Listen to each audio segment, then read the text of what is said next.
નમો અરિયંતાણમ નમો સિદ્ધાણમ નમો આયર્યાણમ નમો વજ્જાયાણમ નમો લોયે સૌવસાઉણમ એસો પંચનમુકારો સૌવ પાવપણાસણો મંગલાનમ ચ સવ્વેસીમ પરમમ વૈ મંગલમ મંગલમ ભગવાન વીરો મંગલમ ગૌતમ પ્રભુ મંગલમ સ્થૂલપત્રાદ્યા જૈન ધર્મોસ્તુ મંગલમ. પ્રવચનનો વિષય છે ભયને ભયભીત કરનારો એક ભડવીર, રાજપુત્ર હરિવિક્રમ. આજથી આશરે 1000 વર્ષ પૂર્વે બનેલો 4750 શ્લોક અને 10 સર્ગની અંદરમાં વહેંચાયેલો હરિવિક્રમ ચરિત્ર નામનો આ ગ્રંથ ભય ઉપર વિજય પ્રાપ્ત કરવા માટે, જે ડરે આપણને ઘણી બાબતોની અંદરમાંથી પાછળ રાખ્યા, ઘણી વખત જેને આપણી પ્રગતિને અટકાવી, એવા ડર ઉપર કેવી રીતે વિજય પ્રાપ્ત કરવો. કોઈ પણ એવી પરિસ્થિતિ આવે, કોઈ પણ નવી શરૂઆત કરવાની વાત આવે, કોઈ પણ આરાધના કરવાનો જ્યારે સમય આવે, ત્યારે એવા સમયની અંદરમાં સૌથી પહેલાં મન ડરી જતું હોય છે, લોકોના કહેવાથી, લોકોના અનુભવથી. હવે એ જ ઉપધાન કરવા માટે કોઈક વ્યક્તિ ગઈ હોય, એને પાછા આવવું પડ્યું હોય, અને કદાચ તમે ઉપધાન કરવા માટે તૈયાર થયા હો એટલે તમને આવીને ડરાવે કે નથી કરવા જેવા, જો મારે પાછા આવવું પડ્યું, આ ઉપધાન તો બહુ ભારે કહેવાય, હમણાં ન થઈ શકે, પછી પણ થશે, ઉતાવળ નથી, ઉપધાન ન કરો તો પણ એક વખત ચાલી જાય. આવા બધા થોડાક નેગેટિવ વિચારો મનની અંદરમાં નાખે એટલે તરત જ મન સ્વીકારી લે કે હા, મારું કામ નહીં, મારાથી ઉપધાન કરવા માટે નહીં જવાય, હું ઉપધાન નહીં કરી શકું. આવા નેગેટિવ વિચારો મનની અંદરમાં એટલા બધા ઘુસાડીને જેથી ડરના માર્યા આપણે આરાધના કરવાના મોકા પણ ચૂકી જતા હોઈએ છીએ. તો આવા ડરમાંથી બહાર નીકળવા માટે આવી બધી કથાઓ સાંભળીશું, આવી હિંમતની, આવી પરાક્રમની, આવા ભયને ભયભીત કરનારી વ્યક્તિઓની કથાને સાંભળીશું, જેથી જાણવા મળે કે ડરની સામે ઝૂકવાનું નથી હોતું, ડરની સામે ઝઝૂમવાનું પણ હોય છે. કથાની અંદરમાં આપણે ત્યાં સુધી પહોંચેલા હતા કે ચંદ્રશ્રી નામની રાજકુંવરીને કોઈ વિદ્યાધર ઉઠાવીને ભાગી ગયો.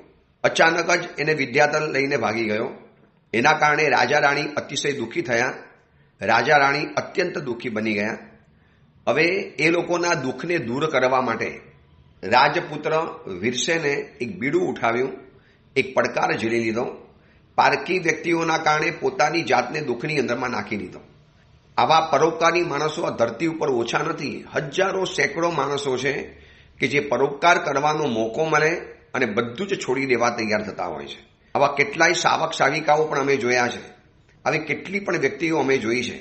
આ સુરતની અંદરમાં જેવા કેટલાય સાવકો જોયા, એવી કેટલી સાવિકાઓ જોઈ કે જે પરોપકારની અંદરમાં એટલા બધા રક્ત હોય છે, વ્યસ્ત હોય છે, આસક્ત હોય છે, જાણે કે પરોપકાર એમના માટેનું એક વ્યસન છે. આ સુરતની અંદરમાં ત્રિકમનગર શ્રી સંઘના એક પ્રમુખ છે વજુભાઈ. આ વજુભાઈ માટે તો પુસ્તક બહાર પડ્યું છે પરોપકાર.com. એમને પોતાના જીવનની અંદરમાં એટલા બધા પરોપકારના કાર્યો કર્યા છે, જીવદયાના, અનુકંપાના, પછી મેડિકલ કેમ્પ, આરોગ્યના કામકાજ, કોઈ પણ સમણી ભગવંતને આજે પણ તકલીફ પડે ને વજુભાઈને સમાચાર મોકલીએ તો ગાંઠનું ગોપીચંદન કરીને પણ એ વજુભાઈ પહોંચી જાય. સેંકડો સમણી ભગવંતોના હૃદયમાં જેને સ્થાન પ્રાપ્ત કર્યું છે. તો આ બાજુ સુરતની અંદરમાં એવા એક સારિકા બેન છે જેમનું નામ છે તૃપ્તિબેન. તૃપ્તિબેન પિયુષભાઈ શાહ પીપલોદ સંઘની અંદરમાં રહે છે. આ સારિકાએ એવું સરસ મજાનું એક કાર્ય અને કર્તવ્ય અદા કર્યું છે કે સુરતની અંદરમાં જે વિહાર કરવાનો આવે સમણી ભગવંતોને, હવે માનો કે ભટાર શ્રી સંઘમાં છે તો એમાંથી સરેલાવાડી જવું છે, સરેલાવાડીથી ઉમરા શ્રી સંઘમાં જવું છે, ઉમરા શ્રી સંઘમાંથી અઠવા ગેટ સંઘમાં જવું છે, અઠવા ગેટ શ્રી સંઘની અંદરમાં જવું છે તો અડાજણ પાટિયાની અંદરમાં જવું છે. આવા નાના વિહારો. હવે એના માટે કાયમી તો કોઈ સાધ્વીજી ભગવંતો માણસો રાખી ન શકે કે વ્હીલચેર ચલાવનારી બાઈઓને રાખી ન શકે, કારણ કે એના ખર્ચા જ બહુ મોટા આવે. પછી એને જમાડવાના, 3 ટાઈમ જમાડવાના. વિહાર અઠવાડિયામાં ખાલી 1 કે 2 હોય અને એના માટે 12 મહિનાનો માણસ તો રાખવો પોસાય નહીં. અને રોજ નવા વિહારવાળી બાઈઓને ક્યાં શોધવા માટે જવાનું? આ તકલીફ અને સમસ્યા હતી. સમણી ભગવંતોની સેવાનું આ કાર્ય આ સાવિકાબેને ઉઠાવ્યું. એમને એક વૈયાવચનું ગ્રુપ ઊભું કર્યું અને એના દ્વારા આ સુરતની અંદરમાં 300 જેટલી સાવિકા બહેનોને તૈયાર કરી જેમની વય મર્યાદા બાંધી 45 વર્ષ સુધી 15-18 વર્ષની કન્યાઓથી લગાવી અને 45 વર્ષની સાવિકા બહેનો પુત્રવધુઓ એવા હોંશે હોંશે કાર્યની અંદરમાં જોડાય છે.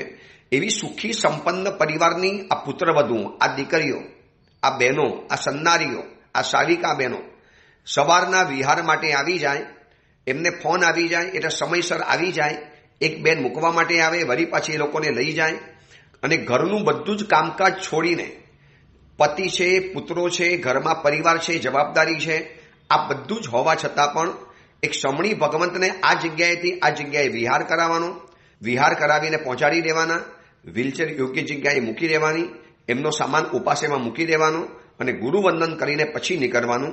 એટલું સરસ મજાનું આ ગ્રુપ ચાલે છે. આ શેષકાલમાં કેટલી વખત આવા સમણી ભગવંતોને વિહાર કરાવનારી સાવિકા બહેનોને જોઈ. આવું પણ પરોપકારનું કાર્ય કર્યું આ તૃપ્તિબેને. ત્રીજા નંબરની એક સાવિકા બેન છે પલ્લવીબેન, જે જીતોની સાથે કનેક્ટેડ છે, જીતોની સાથે જોડાયેલા છે. એમને પણ સમણી ભગવંતોની આરોગ્ય માટે જીવાનંદ નામની એક સંસ્થા સ્થાપી છે અને ભલે ચાલે છે જીતો દ્વારા, પરંતુ આ સાવિકા બેન એટલી બધી મહેનત કરે છે. એક સહાયમ નામની સંસ્થા ચલાવે, સાધર્મિકોના ઘરની અંદરમાં જઈ અને એ લોકોને નાસ્તાના ઓર્ડર આપે પગભર કરવા માટે અને એ લોકોનો નાસ્તો પછી લોકોના ઘર સુધી પહોંચાડવાનું એનું એક સેન્ટર બનાવ્યું છે. અને એટલા બધા સાધર્મિકોને આના દ્વારા એક સહાય મળી છે કે પોતે પગભર બન્યા, એક સ્વાભિમાન રીતે જિંદગી જીવતા શીખ્યા.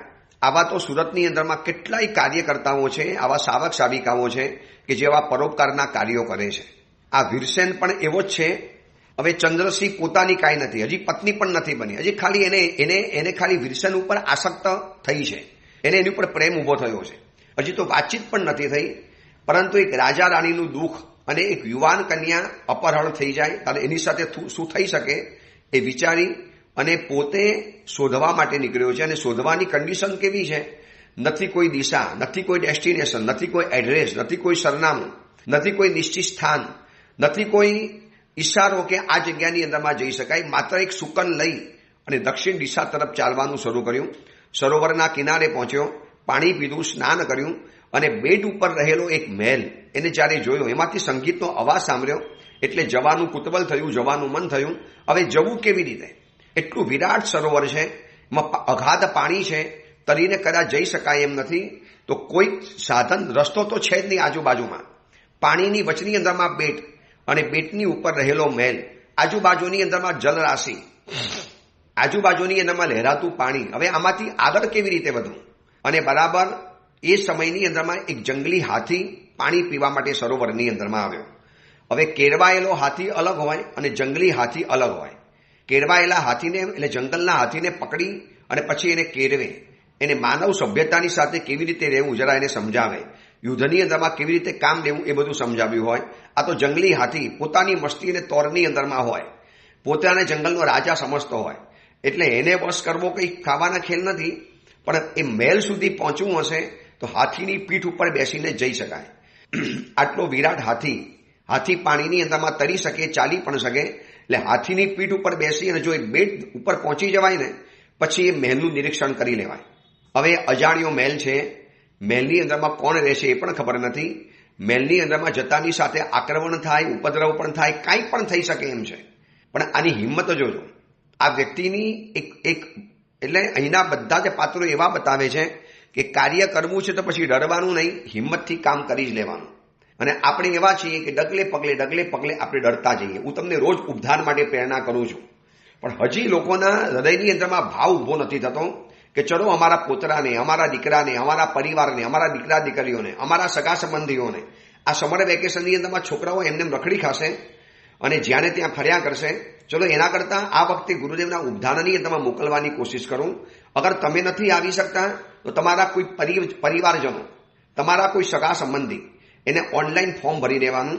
હું તમને આજે પણ પ્રવચનની સાથે ઓનલાઈન ફોર્મ મોકલ્યું છે, એને તમે ભરાવી દો, એને કરાવડાવો.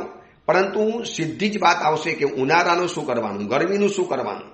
મેં તમને કીધું ને કે પરાક્રમ કરવું છે ને એ વ્યક્તિએ ભયને તાબે નહીં થવાનું. એક વખત હિંમતથી કરી તો જુઓ, શું તકલીફ પડવાની છે? કશું જ નથી થવાનું. એક વખત હિંમતથી આગળ વધશો તો બધા રસ્તા નીકળી મળે એમ છે. પરંતુ જ્યાં આગળ જવાનું મન થાય ને એટલે સીધું જ મન અડકાવે. પછી ગરમીનું શું? આ વીરસેને વિચાર્યું કે આ જંગલી હાથીને કેવી રીતે વશ કરવાનો. એની પાસે બધી જ કલા હતી. પાણીમાં તરતો તરતો ગયો. એ જંગલી હાથી નજીકમાં આવવા જ ન દે. કેમે પણ કરીને કલા હતી. ગુરુકુલમાં ભણેલો હતો. જૂના કાળની અંદરમાં આવું શિક્ષણ આપવામાં આવતું હતું. એટલે કેમે કરીને એ હાથીને વશ કર્યો. હાથીના ઉપર બેસી ગયો, મસ્તક ઉપર, એની પીઠ ઉપર, અને હાથીને ધક્કો મારતો મારતો મારતો મારતો એ દ્વીપ સુધી પહોંચાડી દીધો. જેવો દ્વીપ ઉપર નજીકની અંદરમાં આવ્યો, છલાંગ લગાવી અને હાથી ઉપરથી કૂદી અને સીધો દ્વીપ ઉપર જઈને પહોંચી ગયો. હવે સામે દેખાય છે મહેલ, વિરાટ રાજમહેલ. એમાંથી સરસ મજાના સંગીતના અવાજો આવે છે. એટલે કોક તો અંદરમાં છે. કોઈ દેવ પણ હોઈ શકે, કોઈ વિદ્યાધર પણ હોઈ શકે, કોઈ માનવ વસ્તી પણ હોઈ શકે. એને મનમાં આશા એ જાગી કે કદાચ કોઈ વિદ્યાધરે આ ચંદ્રસિંહને જો અહીંયા પકડીને લાવ્યા હોય, ચંદ્રસિંહને કદાચ પકડીને અહીંયા મૂકી હોય, કદાચ પોસિબલ છે તો અહીંયા મળી પણ શકે છે. એ અપેક્ષાએ એને આટલી મોટી હિંમત કરી. હવે સીધું તો અંદરમાં જવાય નહીં, એટલે પહેલા થોડુંક નિરીક્ષણ કર્યું આજુબાજુની અંદરમાં, અને નિરીક્ષણ કરતા કરતા કરતા કરતા જોયું તો એક સરસ મજાનું સુંદર જિનાલય જોયું. જૈન દેરાસર. આ ભર જંગલની અંદરમાં સરોવરની વચની અંદરમાં દ્વીપ, બેટ, અને એની ઉપર રહેલો રાજમહેલ, અને એમાં આવું જ સુંદર જિનાલય. 2 નમૂન કોતરણીથી યુક્ત પરમાત્માનું જિનાલય જોયું. એને પહેલા થયું કે ચલો સૌથી પહેલા તો પરમાત્માના દર્શન કરી લો. એટલે અંદરમાં જેવો પ્રવેશ કરે છે, પ્રવેશ કરતાની સાથે જોયું તો કે શાંતિનાથ પરમાત્માની નયન રમ્ય પ્રતિમા હતી. સરસ શાંતિ સુધારસ સાગરમ. શાંત સરોવરનો જાણે કે મોટો ખજાનો આ પ્રતિમાની આજુબાજુની અંદરમાં લહેરાતો હતો. પ્રભુને જોતાની સાથે યાધિ વ્યાધિ ઉપાધિ નાશ થઈ જાય. 16મા તીર્થંકર, ધર્મ ચક્રવર્તી અને આમ પણ ચક્રવર્તી, એક સાથે 2 પદવી, એક ભવમે 2 પદવી પામ્યા. અને આ શાંતિનાથ પરમાત્મા એવા છે, એમનું વિશિષ્ટ પુણ્ય અને સૌભાગ્ય એવું છે કે ભવચક્રની સમસ્ત ઉચ્ચ પદવીઓ, આ ભવચક્રની સમસ્ત સર્વોત્તમ પદવીઓ જે આ શાંતિનાથ પરમાત્માએ ભોગવી છે. એક વખત શાંતિનાથ પરમાત્માના ભવોની યાત્રા કરજો તો ખબર પડશે. 12મા દેવલોકના ઇન્દ્ર બન્યા, 2 વખત તીર્થંકરના પુત્ર બન્યા, 1 વખત ગંધર્વના પિતા બન્યા. તીર્થંકરના હાથે સંયમ જીવનની પ્રાપ્તિ થઈ, પોતે સ્વયં તીર્થંકર બન્યા. 1 વખત ચક્રવર્તી પણ પહેલા બનેલા હતા.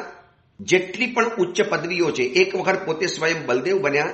આ બધી જ ઉચ્ચ પદવીઓ શાંતિનાથ પરમાત્માએ પોતાના જીવનમાં ભોગવી છે.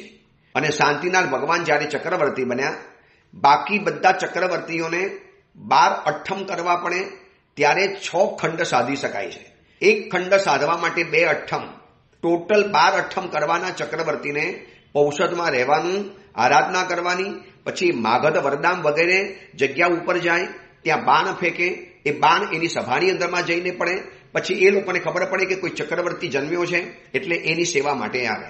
જ્યારે શાંતિનાથ પરમાત્માનું વિશિષ્ટ સૌભાગ્ય એવું હતું કે પરમાત્માને સામેથી માગધ વરદામ આ 6 ખંડના બધા જ લોકો સામેથી આવ્યા કે પ્રભુ આપે કોઈ જગ્યાએ યુદ્ધ નથી કરવાનું, આપે કોઈ જગ્યાએ સવારી નથી કરવાની, આપે કોઈ જગ્યાની અંદરમાં આ યુદ્ધને સિદ્ધ કરવા માટે કે 6 ખંડને મેળવવા માટે કે ચક્ર રત્નને પ્રાપ્ત કરવા માટે કે 9 નિધિ કે 14 રત્નોને પ્રાપ્ત કરવા માટે આપણે કશું જ નથી કરવાનું. 9 નિધિ, 14 રત્નો, 6 ખંડ, 32,000 રાજા અને આ બધા દેવી દેવતાઓ સામેથી શાંતિનાથ પરમાત્માની ચરણની સેવા કરવા માટે આવી ગયા. એટલા માટે આજે જ્યારે પણ શાંતિ સ્નાત્ર ભણાવવું હોય, સ્નાત્ર પૂજા ભણાવી હોય, વાસ્તુ પૂજા ભણાવી હોય, ઘરની અંદરમાં ઉદ્ઘાટન કરવું છે, નવા ઘરની અંદરમાં પહેલી સ્નાતક પૂજા ભણાવી છે, તો શાંતિનાથ પરમાત્માને સૌ પ્રથમ પધરાવવામાં આવે છે. આવા વિશિષ્ટ શાંતિનાથ પરમાત્મા 16મા તીર્થંકર, અને એ પરમાત્માની અદ્ભુત પ્રતિમાના જ્યારે દર્શન કર્યા છે વીરસેન, આખો સંસાર ભૂલી ગયો. બાકી બધી વસ્તુઓ ભૂલી અને પ્રભુની સામે જે સ્તવના કરે છે, પરમાત્માની જે ભક્તિ કરે છે, એ પ્રભુ આ અપાર ઘોર સંસારની અંદરમાં આપના જેવા તીર્થંકર મળ્યા એ મારું પરમ સૌભાગ્ય છે. પ્રભુ આ ભયંકર ભવ અટવી આ સંસારરૂપી જંગલની અંદરમાં રખડતો એક મુસાફર છું. જન્મથી ભટકતો આવ્યો છું. પ્રભુ આપના દર્શન આજે થયા, માનો મેં ભવ અટવીને ક્રોસ કરી દીધી. ભવ અટવી સત્થવાહ. પરમાત્મા આપ સંસારરૂપી જંગલની અંદરમાં સાર્થવા સમાન છો. પ્રભુ મારો હાથ પકડજો, સંસારની અંદરમાં ઘૂમું છું, રખડું છું, પ્રભુ જ્યાં પણ જાઉં બસ આપની કૃપા સદૈવ મારી ઉપર વરસતી રહેવી જોઈએ. એક તો જંગલ, નીરવ શાંતિ, માનવ વસ્તી વગરનો આ એક ટાપુ અને એની ઉપરમાં રહેલું એક શાંતિનાથ પરમાત્માનું જીનાલય અને એમાં નયન દ્રવ્ય શાંતિનાથ પરમાત્માની પ્રતિમા, કેવો અદ્ભુત આનંદ આવે, પરમ શાંતિ, દિવ્ય વાતાવરણનો અનુભવ. કોઈ આપણે સામાન્ય તીર્થમાં જઈએ છીએ ને ત્યાં પણ આપણને પરમ શાંતિનો અહેસાસ થતો હોય છે. આબુ જેવું તીર્થ છે, અચલગઢ જેવું તીર્થ છે, શેરીસા, પાનસર, ભોયણી, આ બધા તીર્થો કે જ્યાં યાત્રિકો ઓછા આવતા હોય અને પ્રભુની સાથે બેસીએ, કેવી ધ્યાનની ધારા લાગે, કેવી ભગવાનની ભક્તિના મસ્ત મુજરા થતા હોય. તો આવા મનુષ્ય રહિત જંગલ, માનવ રહિત આ જંગલની અંદરમાં શાંતિનાથ પરમાત્માની અદ્ભુત પ્રતિમાના જ્યારે દર્શન કર્યા, જોતાની સાથે હૃદયની અંદરમાં આનંદ છવાઈ ગયો. પ્રભુના દર્શન કરીને જ્યારે બહાર નીકળે છે અને હવે જવું છે ને રાજમહેલની અંદરમાં, મેરુ તુંગ સમાન ઉચ્ચ રાજમહેલની આજુબાજુની અંદરમાં સંગીતના અવાજો આવતા હતા. એટલે રાજમહેલના મેઇન મુખ્ય દરવાજે, મુખ્ય પ્રવેશ દ્વાર ઉપર જે જોવે છે તો જોયું તો કે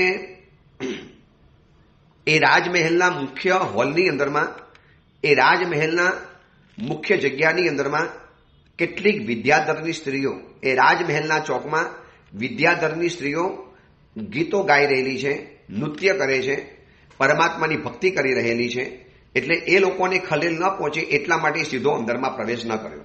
કદાચ હું જઉં અને આ લોકોને ખલેલ પડે, પરમાત્માની ભક્તિમાં ભંગ પણ થાય અને કદાચ એ લોકોને કદાચ મારી ઉપર ગુસ્સો પણ આવે તો આક્રમણ વગેરે કરી લે. થોડીક વાર બહાર બેઠો છું, એ લોકોનો પ્રોગ્રામ પતી જાય, કાર્યક્રમ પતી જાય, નૃત્ય સમારંભ પતી જાય, ભક્તિ વગેરે અવસર પતી જાય એટલે અંદરમાં પ્રવેશ કરીશ. આમ વિચારી અને બહાર બેઠો છે એટલામાં જોયું તો આકાશમાંથી બે ચારણ મુનિવર, મેં પહેલા પણ બતાવ્યું હતું કે જંગાચારણ અને વિદ્યાચારણ મુનિવરો હોય જે આકાશમાં માર્ગે આવી રીતે જતા આવતા હોય. અને બે મુનિવરો શાંતિનાથ પરમાત્માના દર્શન કરવા માટે જીનાલયની અંદરમાં પ્રવેશ્યા. ત્યાં સુધી કુમાર કશું ન બોલ્યો કે જીનાલયમાં ગયા છે, મુનિવરના દર્શન થયા, અચાનક આકાશમાંથી ચારણ મુનિવર ઉતર્યા. કુમાર વિચાર કરે છે કે આ નીરવ જંગલની અંદરમાં, માનવ રહી જંગલની અંદરમાં બે મુનિવરો પધાર્યા. આ મહેલ છે, અંદરમાં વિદ્યાધરની સ્ત્રીઓ પણ બેઠેલી છે. ચોક્કસ આની પાછળ કંઈક તો રહસ્ય છે. મુનિવરો દેરાસરમાં ભક્તિ કર્યા ત્યાં સુધીમાં બહાર બેસી રહ્યો. જો કુતવલ માટે નથી આવે, મારા જ ઉભા રહો, મારા સાહેબ ઉભા રહો, જરા મને બતાવો ને આ શું છે, આપ ક્યાંથી આવ્યા છો. નહીં, એ અવિધિ છે. મહાત્માની ભક્તિ પતી ગઈ. બંને મહાત્મા જ્યારે જીનારીમાંથી બહાર આવે છે અને આકાશની અંદરમાં ઉડવાનો તૈયારી કરે છે, ત્યાં ગયો મુનિવર મથેર બંધાવી, ગુરુદેવ આપને વંદન કરવા છે. વંદન કર્યા.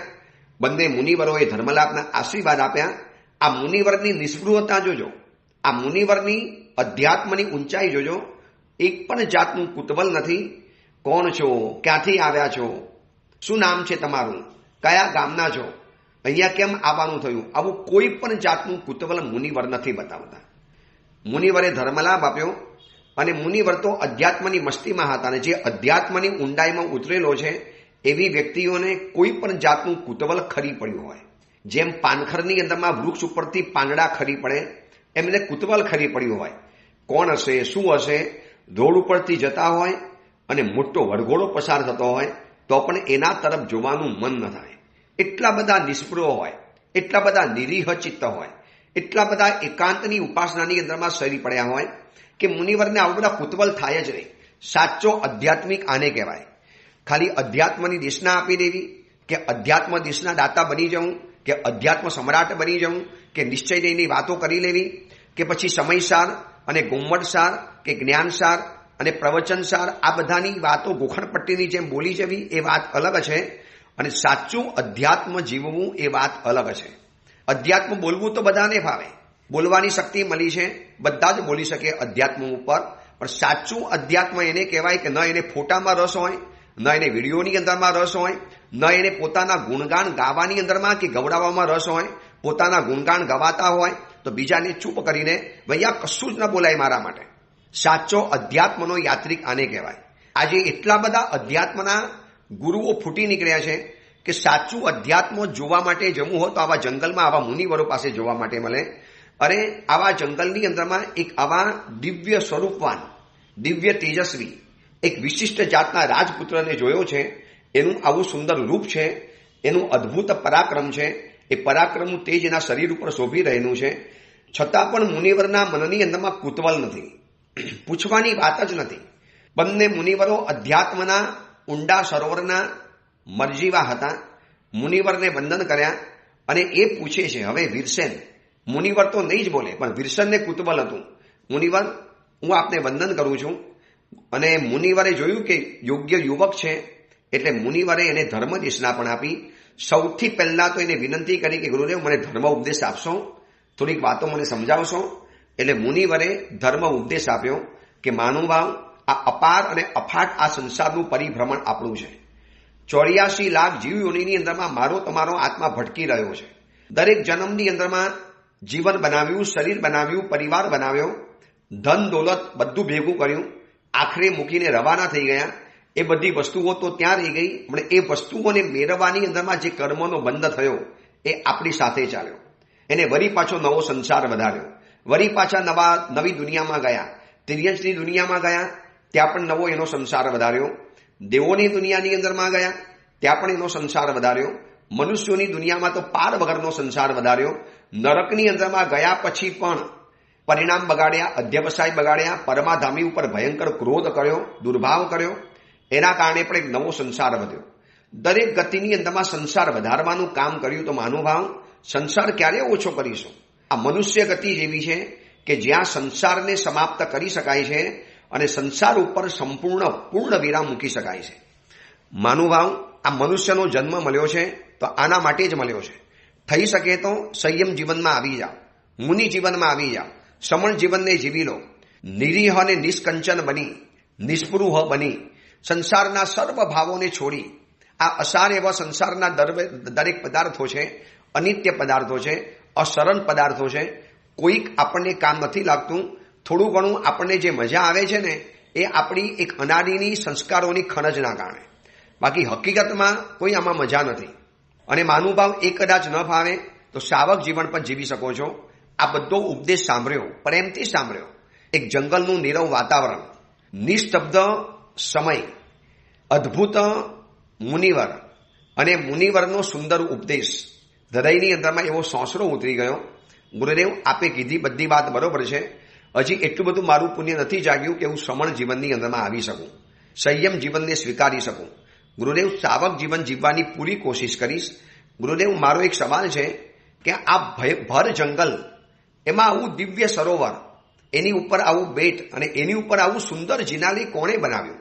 આ રાજમહેલ કોનો છે? આપ જાણતા જ હશો, આપ અહીંયા દર્શન માટે પધાર્યા છો, આપ વારંવાર પધારતા હશો. તો મુનિવર, કોઈક મને બતાવી શકશો? મારે કુતૂહલ છે, મારે જાણવું છે. આપને આવું પૂછી ન શકાય, પણ જો મારી જિજ્ઞાસા યોગ્ય લાગતી હોય, બતાવવા જેવું લાગતું હોય, તો ગુરુદેવ, મારે આટલું જાણવું છે. કેવો પૂછવાની અંદરમાં પણ વિનય છે, કેવું ઔચિત્ય છે, મુનિવરની સાથે વાત કરવાનો કેવો રિસ્પેક્ટ છે. આજના કાલે એવા સાવકો અને ટ્રસ્ટીઓ અને આગેવાનો જોયા છે કે જે લોકોને સમણ ભગવંતો સાથે કેવી રીતે વાતચીત કરવી એનું પણ ક્લાસ નથી આવડતો, અને એની ઉપરથી એ લોકોનો ક્લાસ નક્કી થઈ જાય. ઘણી વખત એવા પણ ટ્રસ્ટીઓ જોયા છે, આગેવાનો જોયા છે જે સમણ ભગવંતોની સાથે એવા બેફામ શબ્દના પ્રયોગ કરતા જાય, એવી નિંદાના સ્વરૂપ પ્રયોગ કરતા જાય. સાધુ ભગવંતોને પણ તું અને તા ઉપર ઉતારી પાડતા હોય, પોતાની જાતને ઠેકેદાર ગણે કે હું ફલાણો અધ્યક્ષ છું ને ફલાણો રક્ષક છું ને ફલાણો સંચાલક છું. ભાઈ, એવા અધ્યક્ષ, રક્ષક કે સંચાલકથી કામ નથી થતું. તમારી પાસે વિનય, વિવેક અને રિસ્પેક્ટ હોવો જોઈએ. હા, ભલે મુનિ ભગવંતની ભૂલ હોય, પણ તમારે પણ એ બોલવાની અંદરમાં એક તમારો ભાવ હોવો જોઈએ, ઔચિત્ય હોવું જોઈએ. ઓડિયોની અંદરમાં ગાળાગાળી કરવાથી કે ફોન ઉપર ગાળાગાળી બોલી દેવાથી તમે શાસનની સેવા નથી કરી શકતા. ઉલટાનું તમે કદાચ ભવાંતરની અંદરમાં બોધિ બીજને દુર્લભ બનાવી શકશો. આવનારા ભવની અંદરમાં એક મુનિ ભગવંત જોવા નહીં મળે, સમણ ધર્મ જોવા માટે નહીં મળે, આ પરમાત્મા મહાવીરનું શાસનનું કોઈ અંગ જોવા માટે નહીં મળે. અને એને મુનિ ભગવંત સાથે એટલા રિસ્પેક્ટથી વાત કરી. એટલે બે મહર્ષિએ જ્યારે આ સવાલ જાણ્યો, એટલે બંને મુનિઓએ કુમારને કીધું કે વત્સ, તારો સવાલ બહુ સરસ છે, તારો સવાલ બહુ સારો છે. એમાંથી વડીલ મુનિ ભગવંતે કીધું કે કુમાર, અમને કહેવામાં કોઈ ફરજ નથી, હરજ નથી, તકલીફ નથી.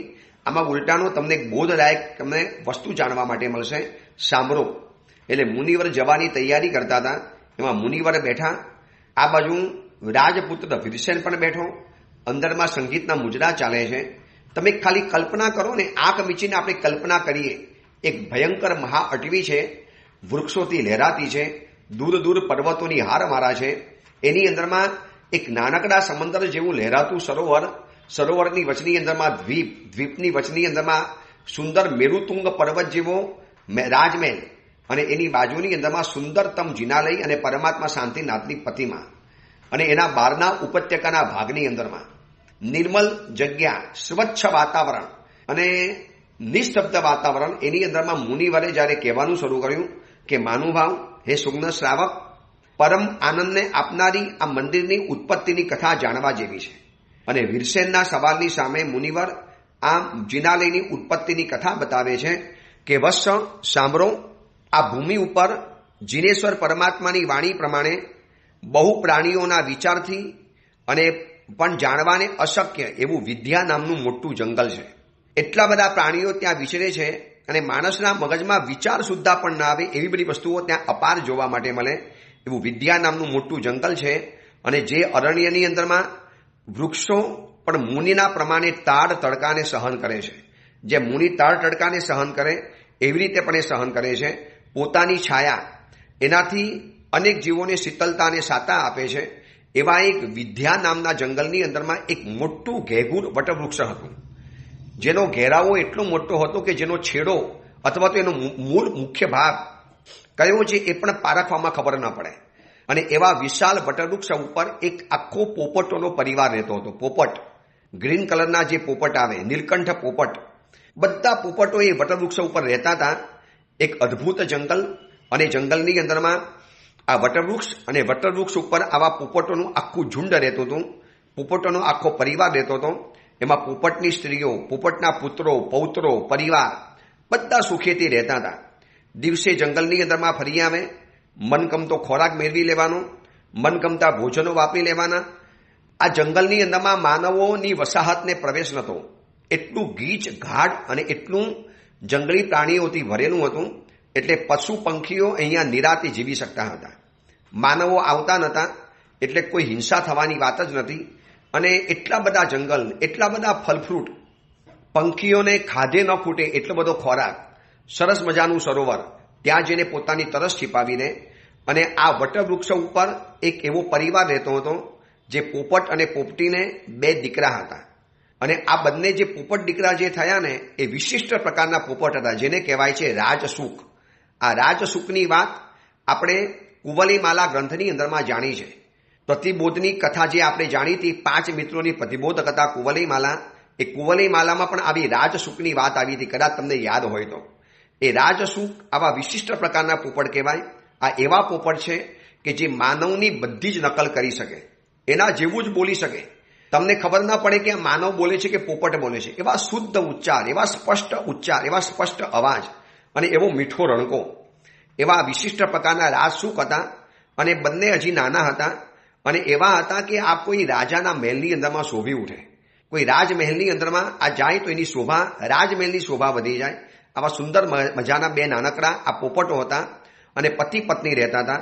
અને બંને જણા પોતપોતાની રીતે રહેતા હતા. હજી એની પાંખો એટલી સક્ષમ નથી બની, હજી સૂક્ષ્મ પાંખો હતી, અને બહુ નાના બચ્ચા હતા. અને એના માતા પિતા ખોરાકની શોધ માટે નીકળ્યા, પોતાના બંને બચ્ચાના ખોરાકની શોધ માટે. એમાં એ દિવસે અચાનક કોઈ હિંમતવાળો મનુષ્ય આ જંગલની અંદરમાં આવી ચડ્યો. અને માનવ જંગલની અંદરમાં આવે એટલે હિંસા કર્યા વગર ન રહે. માનવને જ્યાં પ્રવેશ કર્યો છે ત્યાં બધી જગ્યાની અંદરમાં હિંસાના તોફાનો થયા છે.